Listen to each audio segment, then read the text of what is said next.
Hello everyone, welcome to Saroj Mishra YouTube channel में। YouTube channel पर आप सभी का बहुत बहुत स्वागत है। कस्तूरबा गांधी आवासीय विद्यालय से फिर से एक नई नोटिफिकेशन रिलीज हुई है। तो केजीबीवी से एक और नोटिफिकेशन है, डिटेल्स कवर कर लेते हैं। इसमें एग्जाम नहीं होगा, इंटरव्यू नहीं होगी। जो टीचिंग पोस्ट है, जितने भी शिक्षक पद हैं, उनके लिए किसी के लिए भी कोई एग्जाम नहीं होगा, कोई इंटरव्यू भी नहीं होगी। सिर्फ जो है ना, आपको अप्लाई करना है। अगर मेरिट लिस्ट में नाम आ जाता है तो शॉर्टलिस्ट होंगे, आपको बुलाया जाएगा। डॉक्यूमेंट वेरिफिकेशन करवाने के बाद आप ज्वाइन कर सकते हैं। जॉब सिक्योरिटी मिलती है, इसमें कोई प्रॉब्लम नहीं रहता जब तक आप काम करना चाहें। हालांकि कॉन्ट्रैक्ट पे रखते हैं, लेकिन कॉन्ट्रैक्चुअल जॉब होने के बाद भी जॉब सिक्योरिटी मिलती है। आप जितने साल काम करना चाहें आप करते जा सकते हैं। कॉन्ट्रैक्ट रीन्यू हर साल कर देते हैं। जो नॉन टीचिंग पोस्ट है उनके लिए सिर्फ एक इंटरव्यू होगी। चलिए देख लेते हैं डिटेल्स कहाँ से आई है वैकेंसीज, और अप्लाई के लास्ट डेट क्या है एप्लीकेशन की, सॉरी, और एप्लीकेशन फॉर्मेट, एडवर्टीजमेंट वगैरह कहाँ से लोकेट कर सकते हैं। ये सारी इन्फॉर्मेशन आपको वीडियो में प्रोवाइड कर दी जाएंगी। तो देखिए, इसकी जो वैकेंसीज है बाकी में थोड़े कम रहते हैं, इसमें ठीक है। अनारक्षित में देख के अप्लाई करना है। अनारक्षित में तो मतलब किसी भी वर्ग से, किसी भी कैटेगरी से आप अप्लाई कर सकते हैं। और अगर अनारक्षित में सीट नहीं है तो फिर आपको देखना पड़ता है कि किस में सीट है, किस रिजर्व कैटेगरी में है, उसमें से ही अप्लाई करना पड़ता है। अभी देखिए, अनुसूचित जनजाति में 0 सीट है यहाँ पर, बट अनारक्षित में है 1 सीट। तो मतलब ये अनुसूचित जनजाति के कैंडिडेट अनारक्षित में अप्लाई कर सकते हैं। तो अनारक्षित में सीट होने से कैसा हो जाता है, सभी के लिए ओपन रहता है, कोई भी अप्लाई कर सकते हैं। लेकिन अनारक्षित में जब आप अप्लाई करते हैं तो आपको कास्ट कैटेगरी का बेनिफिट नहीं मिलता है, और जो जनरल कैंडिडेट्स हैं वो तो अनारक्षित में ही अप्लाई करेंगे। तो सबसे पहले साइंस की वैकेंसी है। टोटल 3 वैकेंसीज हैं, जिसमें अनरिजर्व में, जनरल में, अनरिजर्व में 1 सीट है। मैथमेटिक्स के लिए जिसमें कि 2 वैकेंसीज है, दोनों जो है अनरिजर्व में है। तो सभी कैंडिडेट को अनारक्षित सीट के लिए अप्लाई करना पड़ेगा, रिजर्वेशन बेनिफिट नहीं मिलेगा। पूर्णकालिक शिक्षिका सामाजिक विषय मीन सोशल साइंस के लिए 1 वैकेंसी है। 1 vacancy is for unreserve category. तो अन्य कैटेगरी के कैंडिडेट्स को इसी में आके अप्लाई करना पड़ेगा। फिर पार्ट टाइम टीचर में फिजिकल एजुकेशन टीचर की वैकेंसी है। 3 वैकेंसीज है, अनरिजर्व में 1 एंड 2 कहीं पर अनुसूचित जाति या जनजाति में देख लें। पार्ट टाइम टीचर कंप्यूटर के लिए है। पार्ट टाइम टीचर का आर्ट एंड म्यूजिक के लिए। अकाउंटेंट फुल टाइम अकाउंटेंट है। अकाउंटेंट को भी वहीं रहना होता है। मुख्य रसोइया को भी स्कूल में मिलता है रहने को, सहायक रसोइया को भी। तो ये टोटल जो है इतनी सारी वैकेंसीज हैं। अभी जो वैकेंसी आई है वो है कार्यालय जिला बेसिक शिक्षा अधिकारी कन्नौज से। तो कन्नौज डिस्ट्रिक्ट से, देखिए उत्तराखंड से भी आती है वैकेंसीज लोकल न्यूज़पेपर में, लेकिन उत्तराखंड में जो वैकेंसी मैंने देखी उत्तराखंड वाली, और उसकी जो सैलरी देखी, तो मैंने वो वीडियो बनाई ही नहीं। यहाँ पे फिर भी 24,200 दे रहे हैं, प्लस रेसिडेंस दे रहे हैं। मील्स भी, जब ये रेसिडेंस होता है, मील्स बच्चों के साथ फ्री हो जाता है। तो पहले तो फ्री देते ही थे, बट अभी अगर थोड़ा चेंज किया होगा फिर भी हो जाता है meals free, residence free. 24,200। Uttarakhand की जो वैकेंसी है वहाँ पे सिर्फ 11,000 रुपये दे रहे थे, तो मैंने उसकी वीडियो बनाई ही नहीं। कभी मिलता भी है मुझे न्यूज़पेपर में तो मैं उसकी वीडियो नहीं बनाती। मीन्स 11,000 रुपये कैसे आप फुल टाइम टीचर को दे सकते हैं। तो चलिए ठीक है। फिर झारखंड में भी बहुत सैलरी कम है, 15,000 ओनली।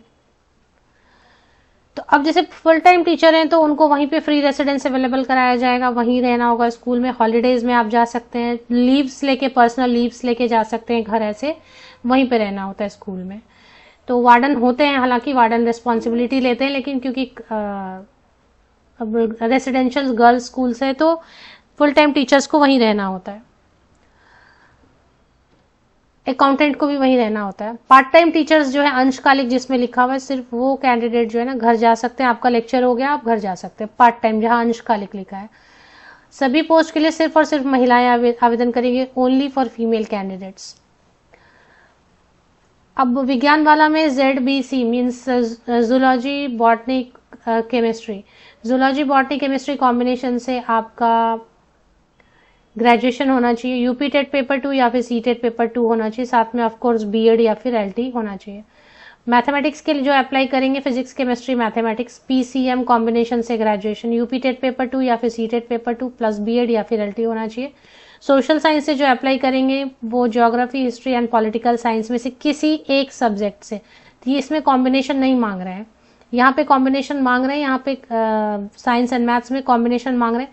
यहाँ पर इन्होंने लिखा कोई भी एक सब्जेक्ट चलेगा। ज्योग्राफी, हिस्ट्री या फिर पॉलिटिकल साइंस, किसी भी एक सब्जेक्ट से आपने ग्रेजुएशन किया हुआ, यूपी टेट पेपर 2 या फिर सी टेट पेपर 2 है, प्लस बीएड या एलटी है, तो आप अप्लाई कर सकते हैं। अंशकालिक शिक्षिका फिजिकल एजुकेशन के लिए बीपेड है या फिर सीपेड है या फिर डीपेड है, तो आप अप्लाई कर सकते हैं। 10,780 रहेगा पार्ट टाइम टीचर्स के लिए, फुल टाइम टीचर्स के लिए 24,200। जो फिजिकल एजुकेशन वाली पोस्ट है उसके लिए कोई टीचर ट्रेनिंग नहीं लगता है, ना ही टेट लगता है। कंप्यूटर वाले के लिए देखना पड़ता है, बीएड मांग रहे हैं इसमें, तो बीएड या समकक्ष एलटी। इसमें कई सारे ऑप्शंस दिए होते हैं, पीजीडीसीए है, बीसीए है, बीएससी कंप्यूटर साइंस है, या फिर ग्रेजुएशन आपने किसी भी सब्जेक्ट से किया, उसके बाद आपने डोइक से ओ लेवल या ए लेवल कंप्यूटर डिप्लोमा कर लिया, तो भी आप अप्लाई कर सकते हैं।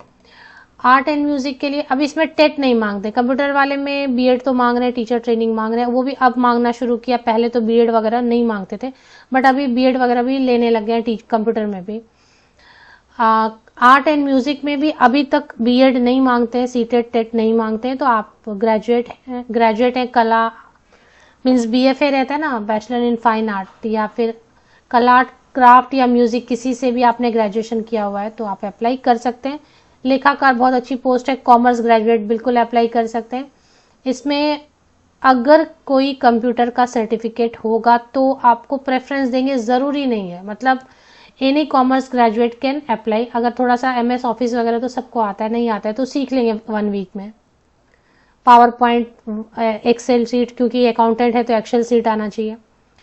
कुक जो है, कुक के लिए 8 पास हैं तो अप्लाई कर सकते हैं और फिट होने चाहिए। असिस्टेंट कुक के लिए 8 पास है तो अप्लाई कर सकते हैं, फिट होने चाहिए। तो इसके जो एडवर्टीजमेंट है ना, एडवर्टीजमेंट नीचे दिए हुए हैं, सबसे ऊपर में फॉर्म ही दे दिया है इन्होंने। तो पहले तो फॉर्म दे दिया, तो फॉर्म डाउनलोड कर लें, फिल कर लें। इसे डाउनलोड करके यहाँ पर एक फोटोग्राफ आप लगाएंगे, लेटेस्ट फोटोग्राफ जो है ना वो प्रॉपरली साइंड होना चाहिए, आपकी अपनी सिग्नेचर होनी चाहिए।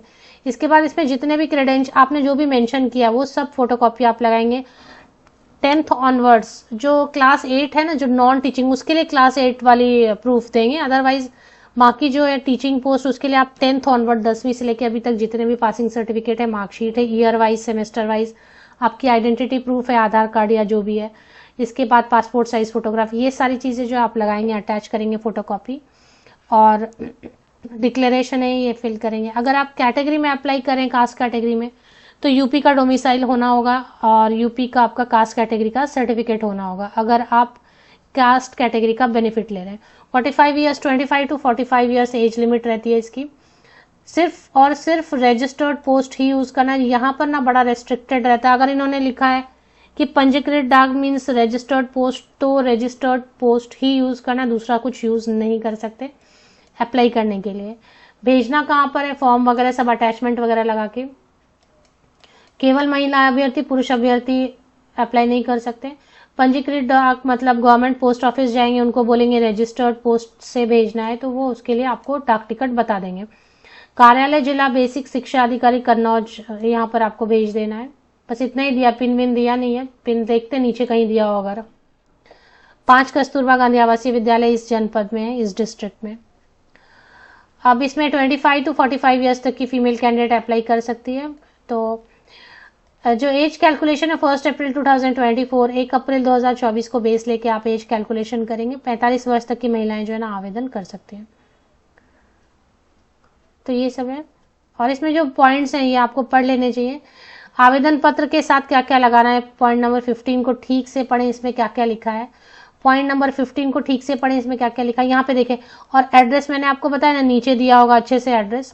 अब यहाँ देखिए रजिस्टर्ड पोस्ट भी, अगर ये वीडियो आपको लेट मिल रहा है तो आप स्पीड पोस्ट भी यूज कर सकते हैं। जैसे 23 सितंबर को, 23 सितंबर को तो मैं वीडियो बना रही हूँ, 5 अक्टूबर लास्ट डेट, तो ज्यादा वक्त है नहीं, बीच में सैटरडे संडे आ जाता है, तो आप स्पीड पोस्ट भी यूज कर सकते हैं, लेकिन गवर्नमेंट पोस्ट ऑफिस। एड्रेस आपको कौन सा यूज करना है, 5 अक्टूबर तक पहुंचना है, इसके हिसाब से रजिस्टर्ड पोस्ट या स्पीड पोस्ट आप चूज कर ले। जिला बेसिक शिक्षा अधिकारी कन्नौज, पिन कोड जरूर यूज किया करें, क्योंकि उससे जो है ना सही समय पे टाइम पे पहुंचता है, लोकेट करने में भी आसानी होती है। क्या क्या अटैच करेंगे इसमें लिख दिया उन्होंने, 200 प्रमाणित फोटो, समस्त शैक्षणिक अंक पत्र मीन्स मार्कशीट जितने भी 10th ऑनवर्ड्स, मार्कशीट के साथ जितने भी पासिंग सर्टिफिकेट हैं, अगर आपके पास एक्सपीरियंस लेटर है, होता है ना, कई लोगों के पास होता है एक्सपीरियंस लेटर। अगर आप कैटेगरी में अप्लाई करेंगे तो फिर आपको निवास प्रमाण पत्र लगेगा, डोमिसाइल यूपी का जाति प्रमाण पत्र लगेगा, 2 चरित्र प्रमाण पत्र रखना चाहिए, लगाना चाहिए, वो मांग रहे हैं। अब यहाँ बहुत लोगों को कंफ्यूजन है, चरित्र प्रमाण पत्र कहाँ मिलता है। तो चरित्र प्रमाण पत्र आप जहाँ भी लास्ट आपने पढ़ाई की ना, वहाँ से आपको मिलता है या निकलवाना पड़ता है, जाके वो ऑफिस में जाके बोलना पड़ता है कि character certificate, leaving certificate, college leaving certificate, ये सब चाहिए। तो वो जाके लास्ट आपने जहाँ से भी पढ़ाई की है, ग्रेजुएट हैं या पोस्ट ग्रेजुएट हैं, तो वहाँ पे जाके आपको बोलना पड़ता है, वो कैरेक्टर सर्टिफिकेट लगता है। आधार कार्ड, टेट है तो टेट का वगैरह, 2 लिफाफा, अच्छा अपना पता लिखा हुआ 2 लिफाफा भी इसमें रखना पड़ता है। और इसमें जो है ना, स्पीड पोस्ट के हिसाब वाला 2 एनवेलप आप रखेंगे, जिसमें कि आपका अपना पता लिखा हुआ होना चाहिए, 2 एनवेलप अलग से, जिसमें आपका खुद का पता, पिन नंबर सही से लिखा, मोबाइल नंबर सही से लिखा हो। और स्पीड पोस्ट से आपको अगर वो सेलेक्ट करेंगे तो वो 2 लिफाफे यूज करेंगे, तो आप तक वो पहुंच जाए। स्पीड पोस्ट वाले जो है डाक टिकट आपको लगानी है। अपूर्ण और अस्पष्ट, ये तो साफ सुथरा भरना है फॉर्म, नहीं तो फिर रिजेक्ट करेंगे। तो बातें तो बहुत रहती हैं इनकी। गवर्नमेंट ऑफ उत्तर प्रदेश सरकार, कन्नौज से वैकेंसी आई हुई है। ऑफिशियल वेबसाइट पर आना है। Application form for Kasturba, application form आपको दिखेगा नीचे, जो है ना एडवर्टीजमेंट भी दिख जाएगा।